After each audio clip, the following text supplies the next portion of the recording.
Kano nga ba ang pwede mong kitain kapag nag-part-time delivery rider ka kay Lalamove? Kung gusto mong malaman at interesado ka, tara, sama ka sa biyahe ko. Dito kaka-out ko lang galing sa trabaho. Oras nga pala nito, 2:00 ng hapon. Ang opisina ko pala ay sa Mandaluyong City. Dumiretso na rin ako sa parkingan kung saan nakapark yung motor ko. Konting antay lang, pinasukan agad ako ng booking dyan. Unang booking natin, papunta ulit sa QC, Diliman. Pagbaba ako sa parking, nagulat ako, muulan pala. Kaya nagsuot agad ako ng raincoat dyan. At nag-message sa customer para aware lang siya kung bakit ako matagal. Yun ang importante mga tol, ang pag-update sa customer. Kasi may mga customer talaga na maselan sa pag-antay. Pagdating ko naman, nandyan na agad si ma'am. Ang item nga pala dyan ay damit ng kapatid niya. Nakisuyo nga sa akin dyan si ma'am. Kung pwede daw ba, diretso ko na. Sabi ko, okay lang naman. Pero dahil regular lang yung booking ni ma'am, sinubukan ko magantay kahit 10 minuto lang. At habang kinakamada ko nga yung gamit ni ma'am dyan, biglang bumuhos yung malakas na ulan. Minessage ko na lang yung kapatid ni ma'am na medyo malilate ako kasi malakas yung ulan. Habang nag-aantay naman ako sa pagtila ng ulan, biglang pinasukan ako ng pangalawang booking dyan. At sakto, dito lang din sa Mandaluyong. Kaya agad ko nang pinick up para hindi ako ma-delay sa biyahe ko kay ma'am. Pero habang papunta ako sa pangalawang booking ko, lalong lumukas yung buhos ng ulan. Halos hindi ko na makita yung dinadaanan ko dyan.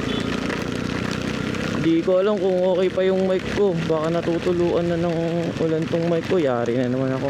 Tabang lumalakas nga yung ulan dyan, kinakabahan ako. Iniisip ko baka yung dadaanan ko papuntang QC ay baha. Baka may stranded ako. Pick up ko na nga dito yung pangalawa kong booking. At nakisuyo naman si sir. Ingatan ko yung item na huwag mabasa. Sabi ko hindi naman mababasa kasi may lalabag naman ako. Punta nga pala yan sa Pasong Tamo. Ko na yan nilagay sa lalabag ko para makaalis na ako. Kaya ikaw, delivery rider ka, importante may cover yung lalabag mo. Para maiwasan yung pagkasira at pagbasa ng item ng customer. At nung umalis na nga ako, may mga ilan nga ako nadaan ng baha na nagpanervyos sa akin lalo. Kasi baka sa EDSA meron. At nung nasa EDSA na nga ako, bumungad yung trapiko. Pero humina naman yung ulan dito. Halos bumper to bumper yung mga sasakyan dito. At banda nga rito, kalsada kung mapapansin nyo ay tuyo. Yun pala hindi umulan dito. Kaya mas gumaan yung biyahe ko. At hindi ko nga muna tinanggal yung raincoat ko dyan kasi baka mamaya bumuhos ulit yung ulan. Kaso tarik na yung araw, naka-raincoat pa ako. Patuloy akong engot dito. Pero at least ready to. Dumating na nga ako dito sa ospital, dito sa Diliman. At nalaman ko yung kapatid pala ni ma'am ay nurse. Kaya pala mabait kahit delay at late ako. Binayaran nga ako dyan ni sir through GCash. At ang halaga ng binigay niya sa akin ay nasa 130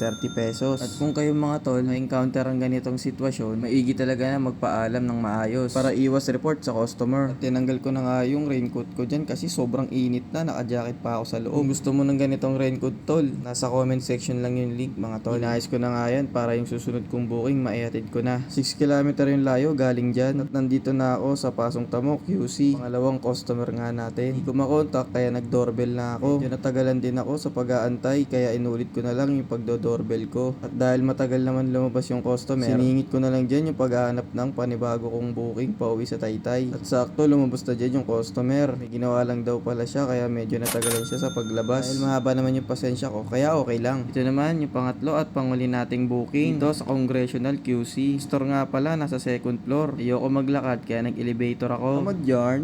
At nandito na nga ako sa second floor sa store kung saan pipikapin ko yung item na dala ko. Item nga pala dyan ay cake ng aso. Sa tagal ko nagde-delivery, ito yung pinakamahirap kong item na nakuha. Bukod sa mahal yung item ay dapat mo tong iingatan. Dahil cake to, bawal ka mabilis sa daan. Dahil nga doble yung pag-iingat ko dito para lang hindi masira yung cake. Kamuntikan pa ako madisgrasya dahil sa pagbagal ko dahil may lubak sasakyan na nakabuntot sa akin. Dinusinahan ako ng malakas. Nakarating na nga ako dito sa Eastwood saan ko i-drop yung item ni customer. Dinouble check ko yung item kung nakatumba ba o hindi. Dahil kung nakatumba yan o nakatagilid, sure ball, abono aabutin ko dyan. Bukod pa sa abono, i-report pa ako nyan sa Lalamove app. Baka dahil doon, di ako makabiyahe. Mahirap na. Kaya nung dumating dyan si customer, pinadouble check ko kagad sa kanya. Baka mamaya pagtingin niya sa bahay nila ay sira pala. For safety lang ginawa ko dyan para iwas ako abono. Nilatis naman niya ni ma'am, okay naman daw sabi niya. Kaya binayaran na kagad ako nyan sa GCash. Binayad nga sa akin dyan ni ma'am ay 160 pesos. Nalugi ako dyan dahil single booking nga lang yan. Pero okay lang dahil hindi talaga pare-parehas ang mga biyahe natin mga boss. Maraming salamat nga pala sa mga patuloy na nanonood. Dahil sa inyo sinisipag ako bumiyahe. Keep watching mga tol. Paki-follow, like,